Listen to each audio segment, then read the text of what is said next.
अगर कोई बच्चा रेलवे की परीक्षा निकालना चाहता है, एएलपी की एग्जाम निकालना चाहता है या कोई भी एग्जाम निकालना चाहता है कि वो ये 2 बातें, 4 बातें, 6 बातों को ध्यान रखे। अगर कोई एग्जाम निकालना है तो सबसे पहले तो जॉब करते-करते कैसे पढ़ाई को मैनेज करते थे? सर मार्गदर्शन अगर सही रहा तो सिलेक्शन ले लेंगे, वरना आप कितना ही पढ़ो कोई मतलब नहीं है। उस वीडियो को कितनी बार देखा होगा तुमने? उस वीडियो को मैंने इतनी बार देखा है कि क्वेश्चन के आंसर में देख के बता दूं ये आंसर है इसका।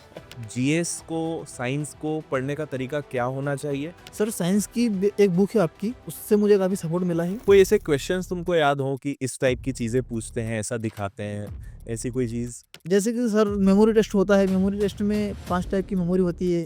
अगर एक में भी फेल हुए तो शायद आप पूरे एग्जाम से फेल हो जाओ। पूरे में ही आप डिस्क्वालीफाई हो जाओगे।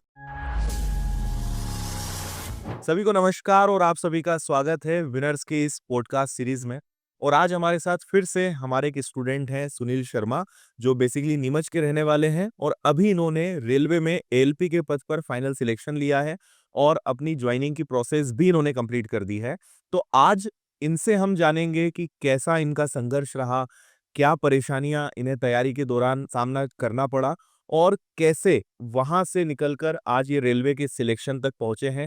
साथ ही इन्होंने 10 साल से ज़्यादा प्राइवेट जॉब भी करी है, जॉब करते-करते पढ़ाई भी करी है।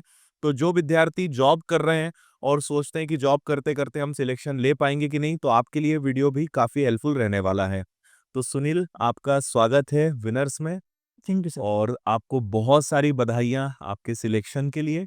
थैंक यू तो थोड़ा आपके इंट्रोडक्शन से शुरू करते हैं। पहले थोड़ा आप अपने बारे में बता दीजिए। सर। मेरा नाम सुनील शर्मा है। मेरे पिताजी का नाम भंवरलाल जी शर्मा है। मैं नीमच जिले के बोरजा कला गांव का रहने वाला हूँ।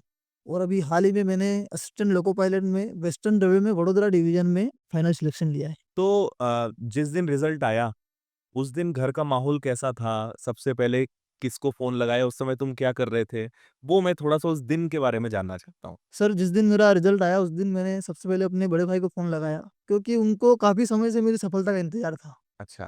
तो सबसे पहले मैंने उनको फ़ोन लगाया और मेरे पिताजी को फ़ोन मेरे बड़े भैया ने लगाया, मैंने नहीं लगाया। तो काफ़ी खुशी का माहौल था मेरे घर में उस दिन। और उस समय क्या कर रहे थे आप? उस समय मैं जॉब से आ रहा था सर। अच्छा, हाँ। ठीक है। तो थोड़ा-सा अपनी जो पिछले 10-12 साल की जो जर्नी रही है, उसके बारे में आप बताओ? सर इस जर्नी के दौरान एक ऐसी घटना है जो मुझे मेरी जर्नी में टर्निंग पॉइंट साबित हुई है। हुँ। जैसे कि मैं एग्जाम देने गया था 19 फरवरी के दिन, तो मेरे 2 दोस्त साथ में थे। एक already railway group D selected है और अच्छा। अभी मेरे साथ लोको पायलट में सिलेक्टेड है। उसने मुझे काफ़ी गाइड किया है। और एक थे पटवारी में। तो मुझे लगा ये सिलेक्टेड है और अपन तो सिलेक्टेड नहीं है, हुँ। तो अपना कॉम्बिनेशन इनसे भी है। तो मैं एग्जाम हॉल में गया तो वहाँ पे क्या है कि सर उस दिन एग्जाम में टेक्निकल एरर आ गया। तो ऐसे हमसे आपस में बात करने लग गए।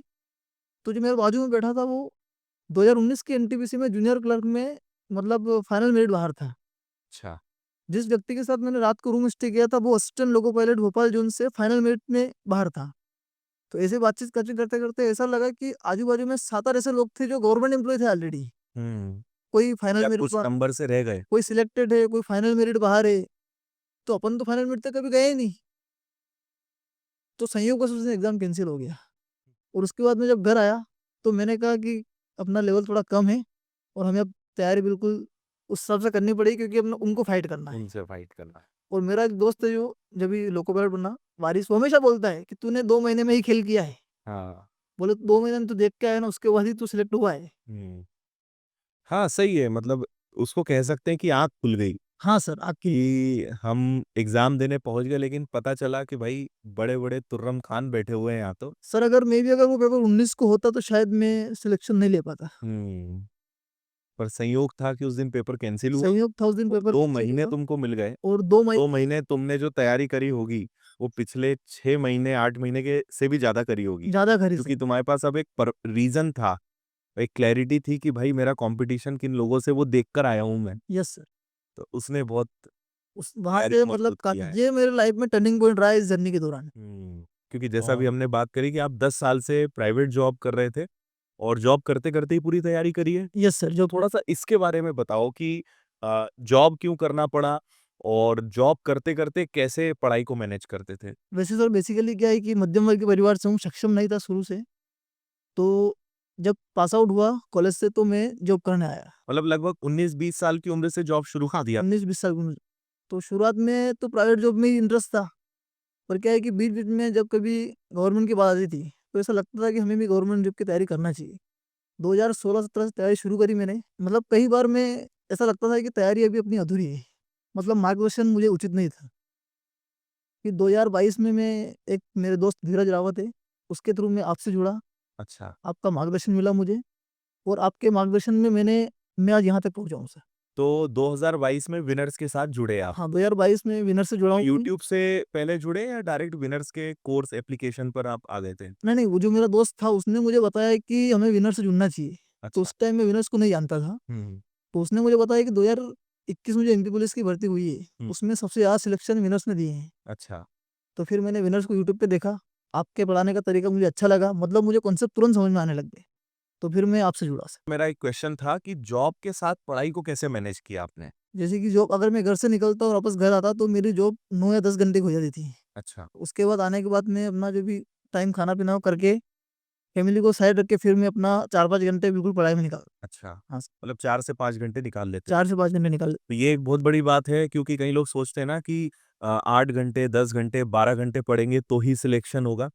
तो मुझे लगता है कि यहाँ पे वो चीज़ सिद्ध होती है कि अगर आप 4-5 घंटे, 6 घंटे भी अच्छे से निकाल रहे हो, तो भी सिलेक्शन लेना पॉसिबल है। सर मार्गदर्शन अगर सही रहा तो हाँ। 4-5 घंटे में सिलेक्शन ले लेंगे, वरना आप कितना ही पढ़ो कोई मतलब नहीं है। तो मैथ्स कैसा था? पहले मैथ्स विषय कैसा लगता था? मैथ्स सर पहले शुरू से इंटरेस्टिंग है, हुँ, पर क्या है कि जैसे कि ना वो नंबर नहीं आते थे जो अपने को सिलेक्शन के लिए चाहिए। हुँ, हुँ, हुँ। जैसे कि मैथ्स अगर पढ़ रहे हैं, तो एक लेवल तक तो नंबर कोई भी लेके आ जाएगा। बिल्कुल। पर उसके बाद जो सिलेक्शन के लिए नंबर चाहिए, उसके लिए आपको मार्गदर्शन चाहिए ही चाहिए किसी। तो फिर मैथ्स में क्या क्या मैथ्स में अनुभव रहा?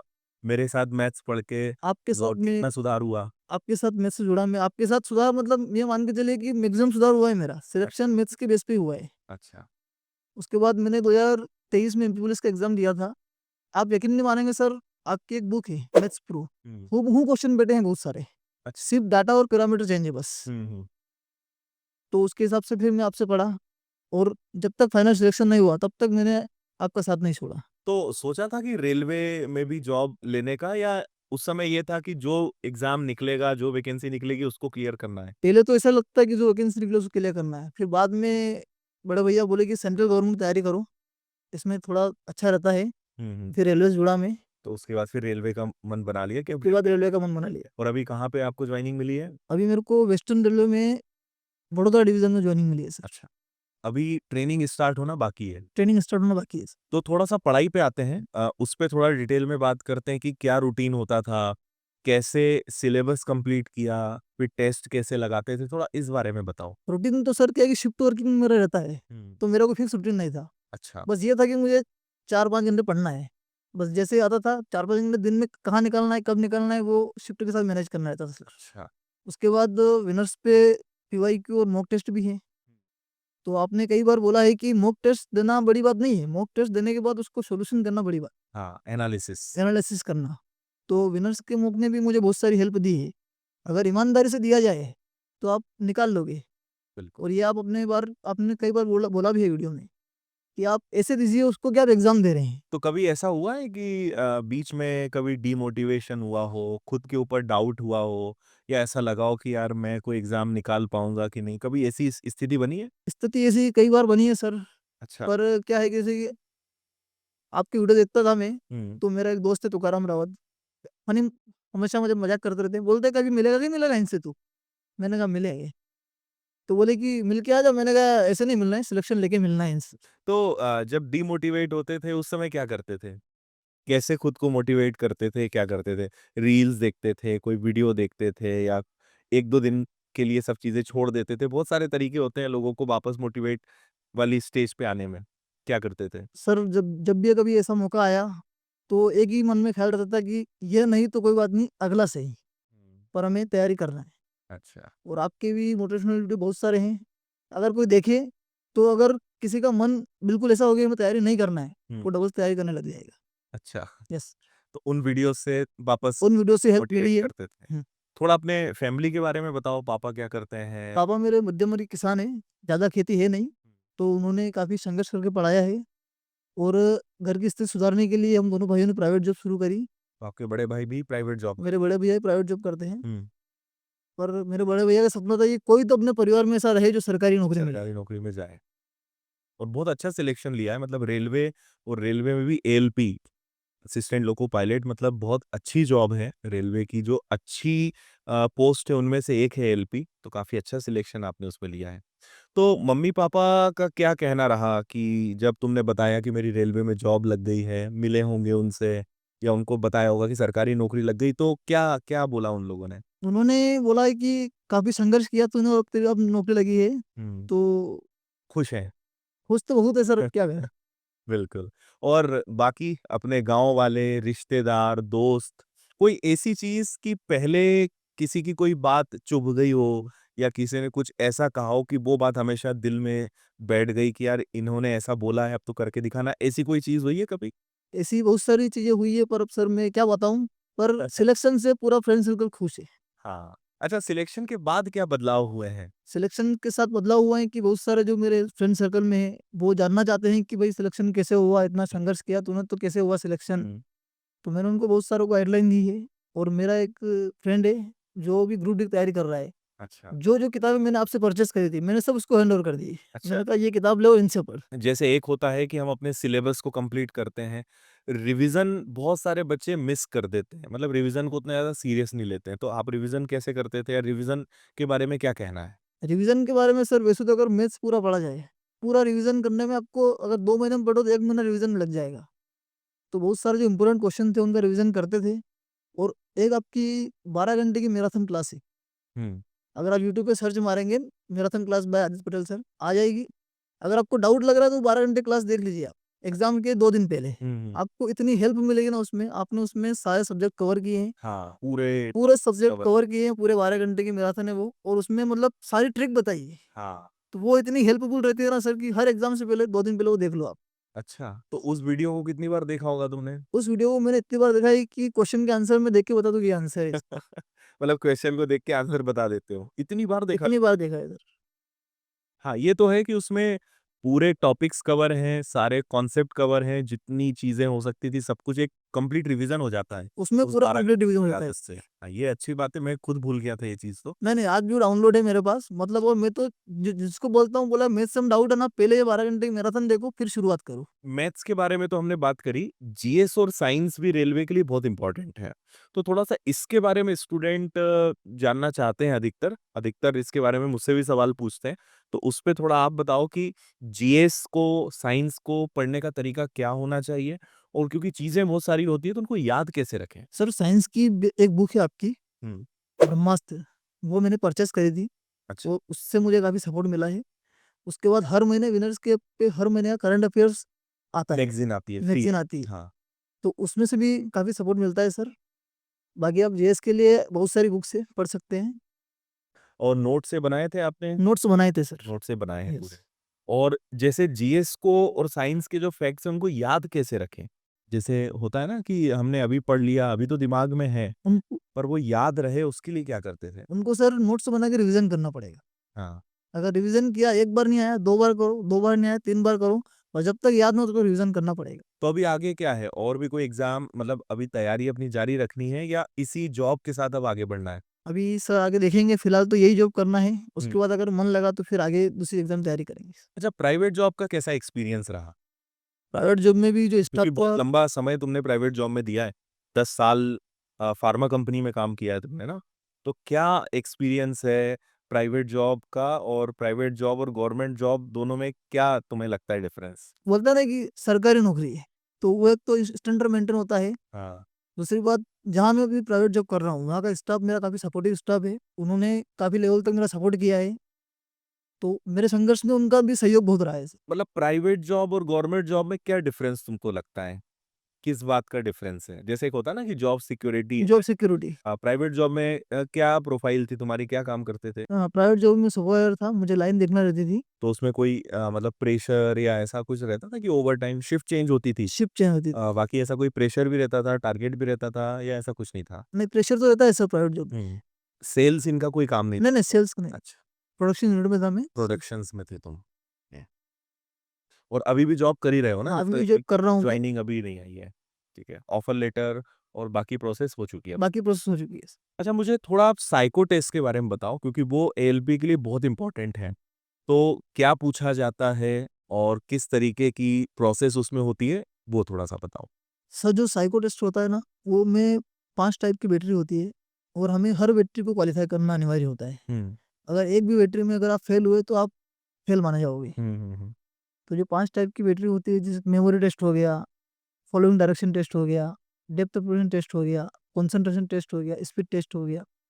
तो ये सारे टेस्ट की हमें तैयारी करना पड़ती है।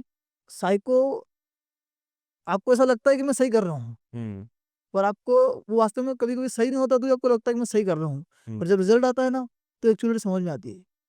तो इसकी मतलब प्रैक्टिस बहुत ज़रूरी है। पूरा प्रैक्टिस बेस होता है साइको। अगर हुँ, प्रैक्टिस है तो आप साइको निकाल लोगे, प्रैक्टिस नहीं करी है, आप कितने एक्सपर्ट हो, आप शायद साइको नहीं निकाल पाओ। हुँ। कोई ऐसे क्वेश्चन्स तुमको याद हो कि इस टाइप की चीज़ें पूछते हैं, ऐसा दिखाते हैं, ऐसी कोई चीज़? जैसे कि सर मेमोरी टेस्ट होता है, मेमोरी टेस्ट में 5 टाइप की मेमोरी होती है। पिक्चर टू पिक्चर हो गई, हुँ, ट्रैक मेमोरी हो गई, पिक्चर टू नंबर हो गई, होम की हो गई। तो जैसे कि ट्रैक मेमोरी रहा तो क्या है कि एक पूरा ट्रैक बने रहते हैं, उन ट्रैक पे स्टेशन के नाम रहते हैं। तो जो रहता है हमको याद रखना पड़ता है। हुँ। उसके बाद सपोज़ अगर 2 मिनट तक वो पिक्चर अपने सामने रही, 2 मिनट में हमें कौन-सा स्टेशन कहाँ है, सब याद रखना बस पड़ता सीक्वेंस और वो है। कि सीक्वेंस पहला रहता है। कौन-सा पढ़ा, दूसरा कौन-सा हाँ, पढ़ा, वो पूरा। तो जैसे ही 2 मिनट होंगे, ये पिक्चर हट के सामने आपके सामने आंसर की आ जाएगी। अच्छा। तो फिर आपको बताना है कौन-सा कहाँ पे था, हुँ, ये याद रखना पड़ता है सर पूरा। फॉलोइंग डायरेक्शन में जैसे कि कहते हैं कि ट्रेन किस डायरेक्शन में जाना चाहिए, आपको डायरेक्शन पता होना चाहिए। तो वैसे उसमें टेबल टेस्ट और वाच टेस्ट होते हैं। तो उसमें क्वेश्चंस रहते हैं, तो आपको डायरेक्शन बताना है कि आपसे क्या पूछ रहा है वो, एक्चुअल में डायरेक्शन कहाँ है उसकी। हुँ, उसके बाद डेप्थ परसेप्शन टेस्ट होता है, जिसमें हिडन क्यूब और डीप टेस्ट होते हैं। कंसंट्रेशन टेस्ट होता है, जिसमें आपको मतलब कितना आप सोच रहे हो। स्पीड टेस्ट होता है कि कितनी आपकी स्पीड है। तो ये सारी चीज़ और सारी बैटरी क्वालीफाई करना पड़ती है। अगर एक में भी फेल हुए तो शायद आप पूरे एग्जाम हाँ, से फिर फेल हो पूरे जाओगे। में ही आप डिस्क्वालीफाई हो जाओगे।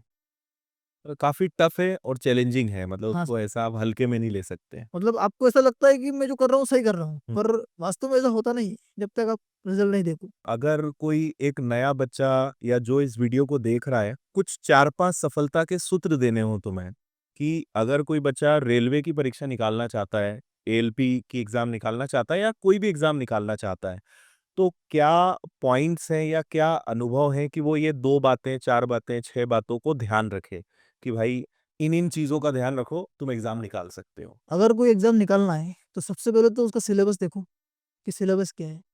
उसके बाद अब पढ़ाई कहाँ से करनी है, ये आपके ऊपर डिपेंड करता है। अगर आप किसी से जुड़े हो, तो आपको उनको पूरा फॉलो करना पड़ेगा। हुँ, जैसे कि मैंने आपको पूरा फॉलो किया है। बिल्कुल। तो मैं आपसे पढ़ रहा हूँ और मॉक टेस्ट कहीं और के लगा रहा हूँ, तो मिसमैच हो रहा है। तो अगर आपसे पढ़ रहा हूँ, तो मुझे मॉक टेस्ट आप ही के लगाना है। ठीक है।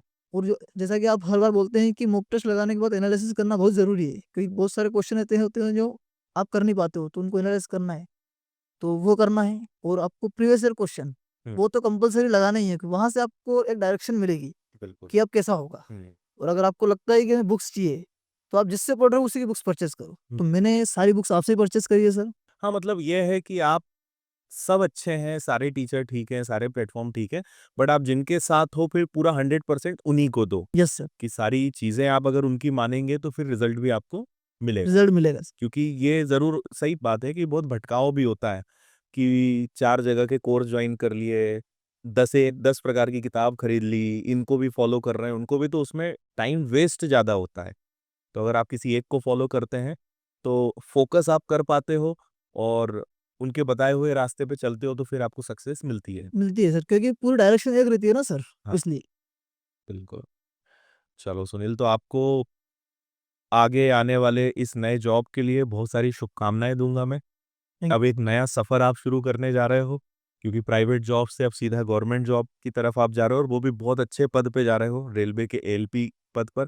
तो मेरी तरफ से और पूरे विनर्स परिवार की तरफ से आपको बहुत सारी शुभकामनाएँ, आने वाले भविष्य के लिए भी, आने वाले नए सफ़र के लिए भी।